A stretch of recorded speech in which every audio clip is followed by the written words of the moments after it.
Alex Newhook, buteur émérite. Quand on regarde ses statistiques du début de saison, on peut être tenté de le croire. Est-ce que le numéro 15 du Canadien est en train de devenir le joueur que le CH espérait lorsqu'il a fait son acquisition? Oui, mais non.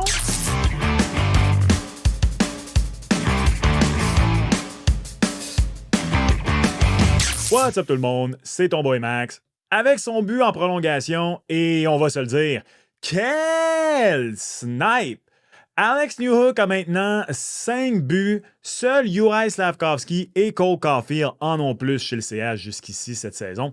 Et pour ceux qui aiment extrapoler, si la tendance se maintient, c'est un rythme de 34 buts. Il en a marqué 15 en 82 matchs l'an dernier et a obtenu 26 points au total. Mais bon, ça, c'était pour les gens qui aiment extrapoler. 12 matchs, ça fait pas une saison. Mais après 12 matchs, qui représentent quand même 15% de la saison, on peut se poser la question. Alex Newhook est-il simplement sur une bonne séquence ou est-ce possible de croire qu'à 24 ans, il a finalement réussi à débloquer le potentiel offensif dans la LNH qui lui avait valu d'être un choix de première ronde de l'Avalanche en 2019. Est-ce que ton boy était juste carrément dans le champ quand il se questionnait sur le potentiel offensif de Newhook et Kapanen, les deux compagnons de trio d'Ivan Demidov? Parce que oui, c'était ma grande question en début de saison. Vous pouvez retourner écouter cette vidéo disponible sur ma chaîne où je disais que mon problème avec Newhook et Kapanen, avec Demidov, c'était pas les gars en tant que tels, c'était pas leur jeu sur 200 pieds. Non, c'était leur potentiel offensif. Fait que j'étais-tu dans le champ? Ou c'est juste un feu de paille, il va en rester quelques braises, à peine un petit peu tièdes, dans quelques semaines. Comment Newhook a-t-il été en mesure de produire autant jusqu'ici et que doit-il faire maintenant pour maintenir le rythme ou essayer de maintenir le rythme? C'est ce qu'on va regarder ensemble dans cet épisode. Tout juste avant de poursuivre, salutations distinguées à toi, aventurier de l'Internet. Les terrains de golf sont fermés, il fait noir à 17h, c'est signe que l'automne est bel et bien installé. Et tu veux certainement encore plus de bon contenu hockey. T'es à la bonne place. Encourage ton boy dans son objectif d'atteindre 25 000 abonnés d'ici la fin 2025. Abonne-toi, c'est gratuit, ça prend 0,5 secondes. Et si tu le fais pas, c'est correct. Mais tu vas devoir écouter une autre vidéo pour trouver la princesse. Désolé. Donc, établissons d'abord une chose. Alex Newhook a déjà montré le potentiel d'une production top 6. À sa première saison à Montréal, il y a 2 ans, souvenez-vous, il avait marqué 15 buts et récolté 34 points en seulement 55 matchs. Donc, ce qui équivaut à une production de 22 buts et 51 points par 82 matchs. Tout à fait respectable comme joueur de deuxième trio. Sauf que c'est une chose de le faire sur 55 matchs, mais tant que tu n'as pas prouvé que tu es capable de le faire sur une saison où ton jeu joue 82 ou presque, faut malheureusement prendre ça avec un petit léger grain de sel. Mais quand même, c'est pas la première fois de sa carrière donc qu'il monte à tout le moins des flashs de ce qui est possible. Comment cette fois-ci, il peut-il y arriver, ou plutôt y est-il arrivé jusqu'ici, puis est-ce que c'est soutenable? C'est ça la grande question de cette vidéo à laquelle on va tenter de répondre. D'abord, Martin Saint-Louis, lui, notait à l'entraînement que Newhook a bien réagi étrangement à la perte d'un rôle offensif. Ben, je pense qu'il a pris ça en main. Tu sais, je pense que Nui, il y a une belle évolution côté de sa game. Tu sais, c'est un joueur qui s'est fait repêcher pour son patin, ses prouesses offensives. Tu sais. Mais je pense qu'il a compris comment qu'il va grandir comme joueur. C'est pas à patiner plus vite. C'est pas à améliorer son lancer. C'est améliorer ses intentions de jouer la game. T'sais. Puis la game, elle demande de jouer défensif souvent durant le match. La game est jouée sans la rondelle. Fait que je trouve que ses intentions ils ont augmenté tellement que c'est un joueur plus complet. Puis quand tu es un joueur plus complet, mais habituellement, la game te récompense. Ah, Martin Saint-Louis, bon philosophe, la game te récompense. Les dieux du hockey, au final. Blague à part, selon le coach, se concentrer sur son jeu ailleurs l'aide peut-être à 5 contre 5. J'achète, honnêtement, très bien. Je ne me moque pas du tout de Martin Saint-Louis, d'ailleurs. Faut dire que le numéro 15 est très rapide, Il a toujours été bon pour se placer en position de marquer. Le problème l'an dernier, c'est qu'il ne faisait pas grand-chose, soyons honnêtes, avec les dites chances de marquer. La preuve, la saison dernière, il a terminé la saison avec 17,9 buts attendus, selon mon époque, bon pour le 5e rang chez le Canadien. La marque des bons buteurs, par contre, c'est de marquer plus de buts que ce qui est attendu de tes opportunités. Tu sais, la bonne vieille expression, ça, c'est un but de franc-tireur. On entend souvent, entre autres, Marc Denis dire ça lorsque Cole Caulfield ou même Patrick Laine marquent des buts. Certains diront marquait des buts dans le cas de Patrick Laine, ça serait pour une autre vidéo. A.K.A. le battre le gardien 1 contre 1 ou d'angle restreint, des choses comme ça. Marquer un but alors que c'était pas une chance de marquer de qualité, c'était pas un but abandonné. Vous comprenez le principe. Avec des tirs que peu de joueurs, même dans la Ligue nationale de hockey, ont dans leur arsenal. Une bonne façon d'évaluer ça, c'est ce qu'on appelle les goals above expected, si vous me passez l'anglicisme, donc les buts de plus qu'attendus, mettons. Vous m'entendez souvent parler des buts sauvés pour les gardiens, les goals save above expected. C'est un peu la même chose, version patineur. J'allais dire marqueur de but. N'importe qui est attaquant ou défenseur peut marquer des buts. Bref, la version patineur. La preuve que cette stat, les goals above expected, donc, en est une bonne pour évaluer la capacité de marqueur, bien que pas parfaite, là, on s'entend, comme toute stat, elle doit être mise en perspective, c'est vrai, mais quand même. Chez le Canadien, l'an dernier, les 3 meneurs pour les goals above expected, Caulfield, Suzuki, Patrick Laine. Tes 2 gars de 30 buts de la saison dernière et un autre dont, malgré tous ses défauts que vous pouvez lui trouver, le talent de buteur n'est plus approuvé. En fait, sur 82 matchs l'année, son rythme l'an passé était aussi d'une trentaine de buts. Là, donc, voilà. À travers toute la Ligue nationale de hockey, maintenant, les 5 joueurs qui ont terminé au sommet de cette statistique, ben, ce sont les 5 mêmes qui ont littéralement terminé au sommet des buteurs de la LNH, pas dans l'ordre exact, mais quand même. Leon Draisaitl, Willie Nylander, Tage Thompson, Alex Ovechkin et David Pasternak. Donc, plus souvent qu'autrement, un bon buteur est bon dans cette colonne. Newhook avait d'ailleurs bien fait l'année d'avant, sa première à Montréal, avec 2,9 buts de plus qu'attendu en seulement 55 matchs. Donc, un ratio quand même, somme toute, respectable pour par 60 minutes. Là. Donc, s'il avait joué 82 matchs, on aurait pu s'attendre peut-être à un petit peu plus. L'an dernier, je vous le disais il y a quelques instants, il a terminé 5e pour les buts attendus. Par contre, il a eu le 3e pire rendement pour les buts attendus de plus, les goals above expected, que n'importe qui. Il a eu le 3e pire rendement chez le Canadien. En fait, le 4e pire rendement, pardon, chez le Canadien. Il en a eu donc 2,9 de moins qu'attendu. Ça s'appelle quand même un goals above expected. C'est juste que ça te met dans le négatif. Donc, vous le voyez ici à l'écran.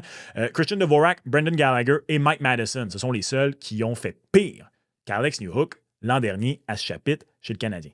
Et en ce moment, pour la saison 25-26, ben, il est déjà à 2,6 buts de plus qu'attendu. Il est au 2e rang chez le Canadien. Et en fait, en ce moment, il y a 2,4 buts attendus.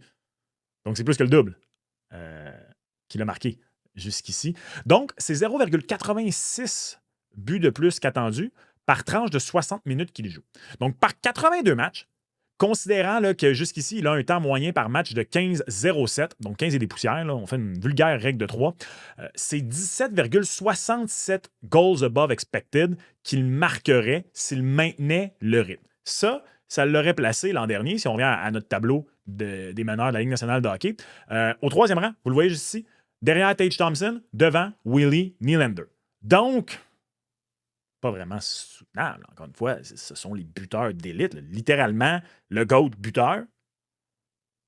3 marqueurs de 50, puis 2 autres de 50, puis 2 de 40. Ouais, Thompson puis Willie Nylander, c'est dans la quarantaine, les deux, leur meilleure saison. Donc, Leon et Pasternak, des gars de 50 buts. Pasternak même de 60 une fois. Ovi et Zovi, puis 2 autres gars de 40. Donc, des tabarblips de buteurs. Bref, pas vraiment soutenable de penser qu'Alex Newhook peut aller sisser dans cette catégorie. Autre chose qui n'est pas soutenable, son pourcentage de tirs réussis. Donc, ça, c'est le pourcentage de tes tirs qui sont devenus des buts. Là. C'est une stat bien basique, là, mais juste au cas où quelqu'un ne savait pas. Il est présentement à 33,3% au moment où on se parle. Là, vous voyez ce qui est encerclé, c'est pas la bonne chose. Ce sont les tirs, c'est juste à la droite des tirs. Donc, vous voyez en rouge, donc à la droite, donc 33,3%. pour Alex Newhook.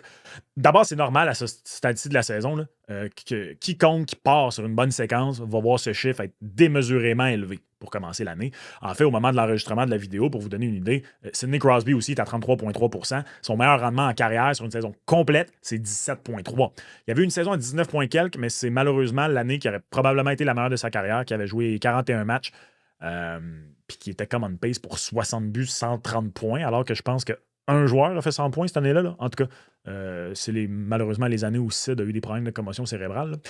Bref, ça pour dire que c'est normal à ce temps-ci de l'année que ces statistiques-là soient complètement... qu'il y ait des chiffres démesurés. Là. Puis, tu sais, dans le cas de Crosby, on a un pas pire échantillon pour dire que il va peut-être très bien faire. Mais 33,3 %? Non. Ben, en fait, j'ai même pas besoin de vous faire un gros calcul scientifique pour vous l'illustrer, ça. Là. Personne ne tire pour plus de 33 % dans LNH sur une saison. Le meilleur rendement des 20 dernières années, ça a été Andrei Kuzmenko avec les Canucks en 2022-2023 à 27,3 %. Imaginez la différence de 6 % peut paraître pas si énorme que ça à première vue, mais dans le cas précis, exemple de Kuzmenko, il avait pris 143 tirs cette saison-là. Ça aurait quand même été 9 buts de plus. Là. Fait que, c'est ça. Ceci étant dit, c'est tout à fait possible, par contre, qu'il augmente considérablement par rapport à sa moyenne en carrière, qui est à 13,6. Le meilleur exemple, Artturi Lehkonen. À Montréal, sur l'entièreté de son passage à Montréal, il était à 9 %. Depuis qu'il est au Colorado, il est à 15,4 %. C'est une augmentation considérable. Même plus de 50 %. Jouer avec des bons joueurs, ça aide. Même dans une statistique aussi individuelle que ça. On s'entend que Nathan MacKinnon, Cale Makar, ils te donnent des opportunités sur un plateau d'argent que, en tout, mais tout respect pour deux joueurs que j'adore, là, Phil Dano et Jeff Petrie, mettons, là, ils ne donnaient pas les mêmes opportunités que Nathan MacKinnon et Cale Makar. Ça peut arriver à Newhook en jouant avec certains Ivan Demidov. Tu sais. On vient là-dessus dans un instant, à ce sujet-là. Donc, Alex Newhook ne risque pas de terminer parmi l'élite de la LNH cette saison pour le nombre de buts, les goals above expected, donc les buts de plus qu'attendus, et il ne risque pas non plus d'obtenir un taux de tir réussi historique. Le but de cet épisode, par contre, c'était pas de vous illustrer pourquoi c'est pas tout soutenable. Ce que j'ai dit en début de saison, c'était vrai, j'ai raison, achalez-moi pas, Newhook n'a pas de potentiel offensif, ça va pas durer. Il y a assez de chroniqueurs fermés d'esprit à l'ego démesuré qui ne veulent pas admettre quand ils sont dans le champ et qui trouvent des façons de revirer ça de bord. Allez les écouter si ça vous intéresse. C'est pas ça qu'on va faire ici. Non. On va maintenant se poser la question. Comment peut-il y arriver à maintenir le rythme? Parce que c'est pas impossible qu'il maintienne le rythme. La première réponse est toute simple. Tirer plus. Donc là, on revient. Bon, voyez-vous, j'ai vraiment mélangé mes. Puis là, j'ai perdu mes chiffres là, fait que sur mon petit tableau. Là. Ça, c'était le shooting percentage qui est encerclé. Là. Donc là, regardez à gauche. J'ai simplement mélangé les deux tableaux. Là. C'était le même. J'ai juste pas encerclé la même affaire. Là, regardez à gauche du petit carré rouge. Encore une fois, bonjour à Gabriel Nadeau-Dubois. Le nombre de tirs, donc, ce qui est à gauche de ce qui est encerclé en rouge. L'an dernier, Newhook a terminé la campagne avec 118 tirs en 82 matchs, soit 1,42 par rencontre. La saison précédente, il avait fait mieux. Il avait terminé la saison à 1,54 tirs par rencontre. Et jusqu'ici, cette saison, vous le voyez, il est à 15 en 12. Ça, c'est 1,25 tirs par rencontre. Donc, c'est pire que l'an passé. C'est pire qu'il y a 2 ans. C'est pas dramatique comme chute, mais c'est quand même, avec un pourcentage respectable, disons là, qu'il réussissait, je ne sais pas moi, à aller chercher 15 ou même, regardez, il était à 17,8 % il y a 2 ans. Ce qui était autour de ça, là, c'est peut-être une différence quand même de 4-5 buts à la fin d'une saison pour un gars comme Alex Newhook.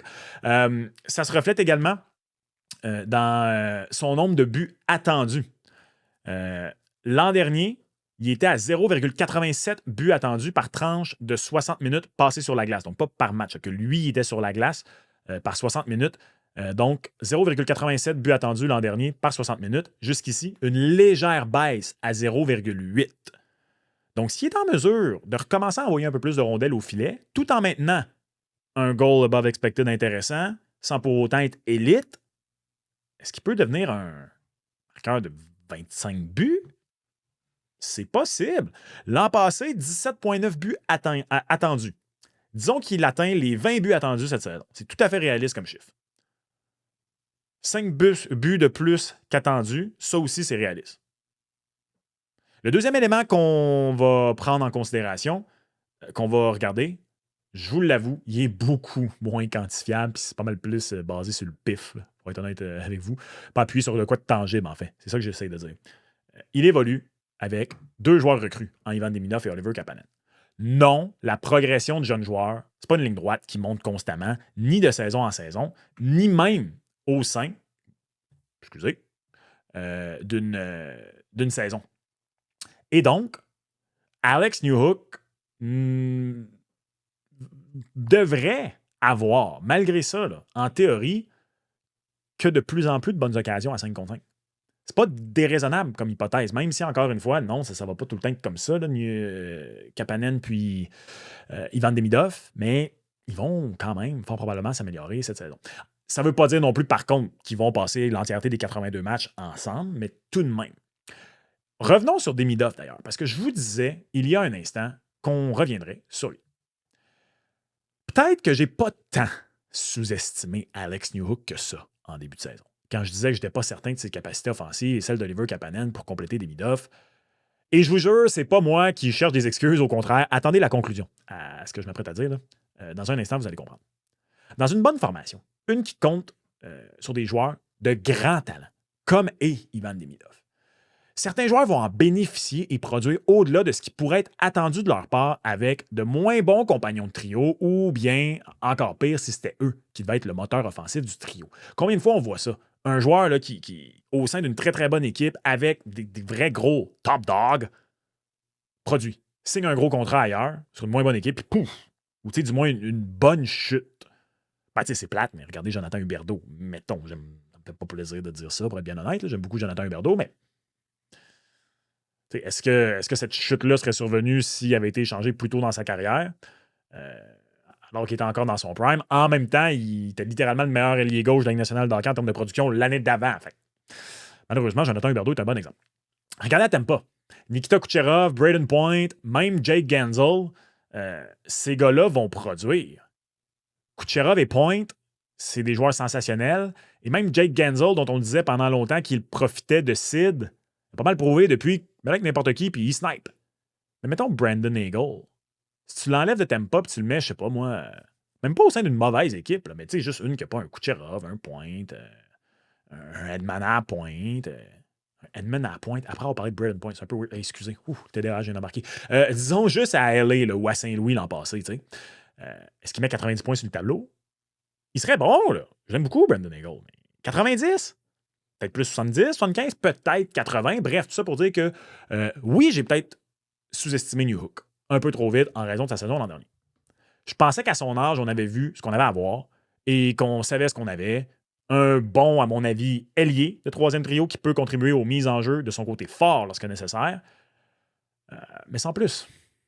Et finalement, peut-être peut-il être plus. Peut-être peut-il être un joueur comme Artturi Lekonen que tu suspectais pas que si tu mettais aux côtés de joueurs d'élite. Bon, il y en a qui vont dire qu'eux, ils le suspectaient. Bravo à vous, je vous lève ma casquette. Je ne la lèverai pas pour vrai, mes cheveux sont en bataille. Mais si tu le mettais aux côtés de joueurs élites, qu'il allait suivre la cadence et produire à un rythme intéressant. Et surtout, peut-être que c'est Ivan Demidov que j'ai réellement sous-estimé, malgré tout ce que je pensais qui était possible pour lui. Parce que mon problème, le souvenez-vous, était le suivant. Je ne pensais pas que ces joueurs, Kapanen et Newhook, là, il y a plus question de Newhook dans cette vidéo, là, mais avaient les capacités offensives pour jouer avec Demidov. Et si, comme verte recrue, Demidov montre déjà qu'il peut être le type de joueur qui élève la production de ses coéquipiers. Peut-être que c'est réellement là le point où j'ai sous-estimé ce trio. C'est que le Canadien a déjà en Ivan Demidov un joueur que, dans quelques années, lorsqu'il sera à son apogée, en même temps que Nick Suzuki reste encore, va probablement encore être dans la fin de la sienne et tout ça, qui va faire en sorte que Montréal va devenir ce genre d'équipe où tu vas regarder des Newhook de ce monde, faire comme, oh wow, Alex Newhook, 60 points, 65 points, peu importe. Un peu comme quand Raphaël Harvey-Pinard avait marqué, je ne me souviens plus du nombre de matchs qu'il avait joué, là, j'ai comme en tête 17 buts, mais en tout cas, il avait marqué un rythme sur comme quelque part entre 35 et 40 matchs, là, de 30 buts par 82 matchs, parce que quand Caulfield s'était blessé, c'était lui qui s'était ramassé aux côtés de Suzuki, puis c'est à ce moment-là, d'ailleurs, que personnellement, j'ai fait « Oh, OK, attendez un peu, là, Suzuki, quand il va être avec des gars, il va être fort en tas. » Il y avait encore du monde qui doutait, mais bon, là, ça, c'est moi là, qui se pompe le chess. Je ne pomperai pas le chess. Quoi qu'il en soit, Newhook doit maintenir le rythme quand même si le Canadien veut poursuivre son bon début de saison parce que il fait partie des joueurs sur qui tu dois compter offensivement sur une base régulière présentement. J'oserais même dire que tant qu'il n'y aura pas d'aide qui s'en vient au centre, il est peut-être même l'attaquant le plus important offensivement derrière le Big Four du premier trio et Demidov. En attaque, je parle. Parce que oui, Dobson, Matheson et Lane Hudson, évidemment, ont des rôles importants en production, là, mais chez les attaquants, il est peut-être l'attaquant le plus important sur qui tu peux espérer compter régulièrement pour la production offensive. J'adore Zach Bolduc, mais dans son rôle actuel, clairement, on compte plus sur Newhook. Également, c'est un joueur de deuxième année. Ce n'est que plus fair d'essayer d'en demander plus à Newhook. Ce serait trop demandé aussi à Oliver Kapanen, pour le moment, lui aussi recrue. Ce serait trop demandé à Jake Evans, tout court, c'est pas son rôle. Kirby Dach joue pas mal, mais au moment où on se parle, on est toujours loin de pouvoir compter sur lui offensivement. Mais je répète, je trouve qu'il joue pas mal, Kirby Dach. Puis ce sera certainement pas Joe Veleno, mes respects. Là. J'espère que ceux qui s'attendaient à une production offensive de Joe Veleno voient maintenant que Joe Veleno, je l'aime bien, mais c'est un bon joueur de quatrième trio. Good job. Bon, bref, voilà. Donc, est-ce qu'Alex Newhook peut maintenir le rythme? Tel qu'il est présentement, c'est beaucoup demandé. Mais produire à un rythme respectable pour un attaquant de deuxième trio et qui sait marquer quelque part entre 20 et 25 buts, puis une cinquantaine de points, ça va être difficile. Je pense que c'est possible. Et oui, je me suis trompé sur ses capacités offensives. Honnêtement, c'est une belle surprise. C'est une très, très, très belle surprise. Qu'est-ce que t'en penses? Comme toujours, laisse-moi savoir en commentaire. Tu veux savoir pourquoi, malgré son spectaculaire début de saison, le CH doit tout de même travailler fort pour faire l'acquisition d'un joueur de centre? C'est juste ici. Et on se reparle lors du prochain épisode. Ciao!